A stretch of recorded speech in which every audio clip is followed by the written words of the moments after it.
জুবিনদাৰ মৃত্যুৰ তদন্ত সন্দৰ্ভত একাংশ সংবাদ মাধ্যমলৈ আমাৰ কিছু আহ্বান আছে আচলতে আপোনালোকে বিভিন্ন বাধ্যবাধকতাৰ কাৰণে আমাৰ আহ্বানবোৰ আহ্বান কৰিলেও আমি এটা এটাকে জুবিনদাৰ মৃত্যু সন্দৰ্ভত উত্থাপিত হোৱা কথাবোৰ সন্দেহবোৰ ৰাইজৰ ওচৰলৈ লৈ যাম যাতে ৰাইজে সেইবোৰত দৃষ্টি ৰাখে নজৰ ৰাখে আৰু তদন্তটো যাতে সুকলমে হৈ যায় এটাও আশুৱাহ নাথাকাকে যাতে তদন্তটো হৈ যায় আৰু দোষীসকলে যাতে উচিত শাস্তি পায় আৰু তদন্তকাৰী বিষয়াসকলেও যাতে ৰাইজৰ পৰা এই বলটো পায় এই উৎসাহটো পায় সেইকাৰণে সংবাদ মাধ্যম একাংশ সংবাদ মাধ্যমে এই কথা বতৰাবোৰ বিভিন্ন বাধ্যবাধকতাৰ কাৰণে ৰাইজৰ ওচৰলৈ নিনিলেও তেওঁলোকে ডাইভাৰ্ট কৰিব বিচাৰিলেও আমি কথা বতৰাবোৰ লৈ যাম এতিয়া আহোঁ মূল কথালৈ মূল কথাটো হ'ল সিদ্ধাৰ্থ শৰ্মা আৰু শ্যামকানু মহন্ত যিহেতু গ্ৰেপ্তাৰ হ'ল গতিকে তেওঁলোকৰ পৰিয়ালে টিফিনত কিহৰ তৰকাৰী নিছে কি ভাত বনাই নিছে তেওঁলোকে কিমান শুব পৰা নাই নে তেওঁলোকক মহে কামুৰিছে নে এইবোৰ নিউজ অভাৰ হাইপ কৰি সেনসেশনেল নিউজ হিচাপে ব্ৰেকিং নিউজ হিচাপে আপোনালোকে বজাই থকাতকে আপোনালোকে তাৰ নেক্সট ষ্টেপটোত আহক ছিংগাপুৰলৈ আহক ছিংগাপুৰৰ ঘটনাটোলৈ আহক কাৰণ তাত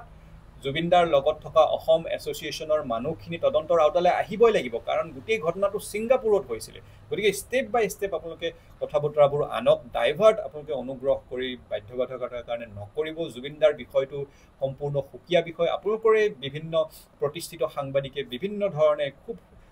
তেওঁলোকে নিখুঁতভাৱে কথা বতৰাবোৰ তেওঁলোকে লিখি আছে আগুৱাই লৈ গৈ আছে গতিকে আপোনালোকে সেইটো দিশত সঁহাৰি জনাওক আৰু ছিংগাপুৰত থকা অসম এছ'চিয়েশ্যনৰ বা জুবিনদাৰ লগত যিখিনি মানুহ আছিলে তেওঁলোক যাতে অতি শীঘ্ৰেই তদন্তৰ আওতালৈ আহে তেওঁলোকক যাতে ধৰি আনিব পৰা ব্যৱস্থা এটা কৰিব পৰা হয় এইটোত আপোনালোকে নিউজবোৰ বজোৱা আৰম্ভ কৰক যিহেতু তেওঁলোক অসমৰ মানুহ তেওঁলোকৰ ৰিলেটিভ অসমত থাকিব তেওঁলোকৰ জৰিয়তে হ'লেও তেওঁলোকক কথাটো বুজায় যে জুবিনদা আমাৰ কাৰণে কি আছিল হয়তো তেওঁলোক বাহিৰত থকা মানুহ তেওঁলোকৰ কাৰণে জুবিনদা আৰু আমাৰ কাৰণে জুবিনদা পৃথক হ'ব পাৰে গতিকে এই মেছেজটো তেওঁলোকৰ অসমত থকা পৰিয়ালৰ দ্বাৰা হ'লেও কনভে কৰোৱাই যে জুবিনদাক হেৰুৱাই অসমৰ ৰাইজে কি হেৰুৱাইছে এই বিষয়টো তেওঁলোকক গুৰুত্ব সহকাৰে লোৱাই তেওঁলোকক ভাৰতলৈ আহিবলৈ কওক বা যদি নাহেও ইমান এই নিউজটো বজাওক ইমানেই বজাওক যাতে আমাৰ তদন্তকাৰী বিষয়াসকল অতি সোনকালে গৈ বিভিন্ন যি আন্তঃৰাষ্ট্ৰীয় ব্যৱস্থা কৰিব লাগে সেইবোৰ কৰি যাতে তেওঁলোকক তাৰ পৰা ধৰি আনি তদন্তৰ আওতালৈ আনে কাৰণ গোটেই মৃত্যুৰ ঘটনাটো ছিংগাপুৰত সংঘটিত হৈছিলে আৰু ছিংগাপুৰৰ মানুহখিনি আমাক লাগিবই তাত যিখিনি মানুহ আছিলে এইখিনিতে আপোনালোকৰে সতীৰ্থ বিশিষ্ট সাংবাদিক পৰাগমণি আদিত্য ডাঙৰীয়াই লিখিছে যে তিনিটা বিশেষ তেওঁ তাৎপৰ্যপূৰ্ণ কথা লিখিছে জুবিনদাৰ মৃত্যুৰ যিটো হৈছে তাৰ ভুৱা খবৰটো কোনে বিয়পাইছিল এই বিষয়টোত আপোনালোকে লাগক কাৰণ তাত প্ৰতিষ্ঠিত সাংবাদিক আছিলে চেনেলৰ মালিক আছিলে আৰু অসমৰ মানুহ কিজন কৈছিলে গতিকে মিছা খবৰটো হ'বই নোৱাৰে গোটেইখিনিয়ে সেই মুহূৰ্ততে গম পাইছিলে ইতিমধ্যে আমি গম পাইছোঁ তেনেহ'লে পেৰাগ্লাইডিং কৰি ঢুকুৱা বা স্কুবা ডাইভিং কৰা এইবোৰ খবৰ কোনে দি আছিলে আৰু এই খবৰবোৰ বিভিন্ন ধৰণে ডাইভাৰ্টিং খবৰবোৰ দিয়াৰ আঁৰৰ ৰহস্য কি আছিল এইবোৰ নিউজ আপোনালোকে বজাবলৈ ধৰক হোটেলৰ পৰা ওলোৱা সময় ঘটনাৰ সময়ৰ বিষয়ে পৰাগমণি আদিত্য দাই লিখিছে তাৰ পাছত 2.5 ঘণ্টা আৰু 3.5 ঘণ্টাৰ ব্যৱধানত যে আমাৰ এই বিলম্ব হৈছিলে এম্বুলেন্স পোৱালৈকে এই সময়ছোৱাত কি ঘটিছিলে এইবোৰ আপোনালোকৰে সতীৰ্থসকলে লিখি আছে এইবোৰ আপোনালোকে অনুসন্ধান কৰক এইবোৰৰ বিষয়ে আপোনালোকে নিউজ কৰক গৰিমা বাইদেউক গৰিমা বৌক কেনেধৰণে চক্ৰান্তমূলকভাৱে ছিংগাপুৰ যাত্ৰাৰ পৰা বাৰণ কৰা হৈছিলে মাত্ৰ 2-3জন লোকে কেনেকৈ ছিংগাপুৰত আয়োজন কৰা এই গোটেই ব্যৱস্থাটো কেনেধৰণে হৈছিলে এইবোৰ আপোনালোকে আহক ষ্টেপ বাই ষ্টেপ যাওক দুজনক ধৰিলে তাৰ পাছত ছিংগাপুৰৰ মানুহখিনিক এতিয়া ধৰিব লাগিব তাৰ পাছত লাহে লাহে বিষয়টোৰ পৰা ফালৰি নকটাকে তেওঁলোকক মহে কামুৰিছে নে তেওঁলোক শুব পৰা নাই নে কিহত তৰকাৰী খাইছে এইবোৰ বজোৱাতকে আপোনালোকে তদন্তটো যাতে নিখুঁতভাৱে হয় বিষয়াসকলে যাতে ৰাইজৰ ছাপৰ্টটো পায় ৰাইজেও যাতে এই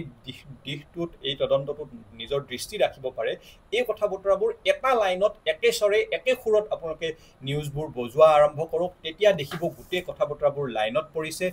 এই জুবিনদাৰ মৃত্যু সন্দৰ্ভত বা হত্যা সন্দৰ্ভত শ্যামকানু মহন্ত বা সিদ্ধাৰ্থ শৰ্মাৰ উপৰিও যদি কোনোবা তেওঁলোকৰ মাষ্টাৰ মাইণ্ড আছে তেতিয়া তেওঁলোকো ধৰাত পৰিব যদিহে আমাৰ প্ৰতিটো নিউজ চেনেলে প্ৰতিটো ৱেব পৰ্টেলে এটা লাইনত এটা বিশিষ্ট সাংবাদিকসকলে দেখুওৱা লাইনটোত যদি নিউজ বজাবলৈ ধৰে কাকো যদি সাৰি যাবলৈ দিয়া নহয়, প্ৰতিগৰাকী ইয়াত জড়িত মানুহ যদি তদন্তৰ আওতালৈ আহে আৰু বিষয়াসকলে, তদন্তকাৰী বিষয়াসকলে যদি ৰাইজৰ পৰা এই ছাপৰ্টটো পায়, এই উৎসাহটো পায়, ৰাইজে যদি কয় যে আমি আছোঁ, আপোনালোকে চিন্তা নকৰিব, আপোনালোকে কাকো খাতিৰ নকৰিব, তেনেহ'লে এই তদন্তটো সঠিক দিশত আৰু সঠিক লক্ষ্যত উপনীত হ'বগৈ। যদিহে আপোনালোকে কিন্তু আপোনালোকৰ বিভিন্ন বাধ্যবাধকতাৰ কাৰণে ইটো সিটো বজাবলৈ ধৰে, ডাইভাৰ্ট কৰিবলৈ ধৰে, তেনেহ'লে কথা বতৰাবোৰ বেলেগ হ'বগৈ। কিন্তু তথাপি আপোনালোকে নকৰিলেও আমি কৰি যাম, সেইটো কথা আৰম্ভণিত কৈছোঁ। তথাপি আপোনালোকক অনুৰোধ জনাইছোঁ, আহ্বান জনাইছোঁ, আপোনালোকক একেটা লাইনতে কথাটো আনক। কম ইম্পৰ্টেঞ্চৰ নিউজবোৰ কমকৈ বজাওক, আৰু যিবোৰ বেছি ইম্পৰ্টেঞ্চ, ছিংগাপুৰৰ মানুহখিনিক ধৰিব লাগে, কোনে এইবোৰ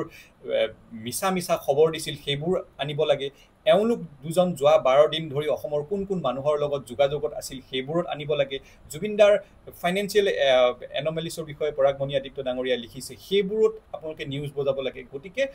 প্ৰকৃতাৰ্থত জুবিনদাৰ ছবিখন নিজৰ বুকুত ৰাখি, জুবিনদাক নিজৰ বুকুত ৰাখি আপোনালোকে তদন্ত প্ৰক্ৰিয়াটো যাতে সুকলমে হয়, আৰু এই ন্যায় দিয়া প্ৰক্ৰিয়াটোত যাতে এটাও খুঁত, এটাও আশুবাস বাকী ৰৈ নাযায়, সেইকাৰণে আপোনালোকে নিউজবোৰ লাইনত বজাওক। আমিও আছোঁ, অসমৰ প্ৰতিগৰাকী ৰাইজ একেলগ হৈ আছে এই বিষয়টোত, আৰু ন্যায় হ'বই লাগিব। ধন্যবাদ। জয় অসম, জয় জুবিনদা।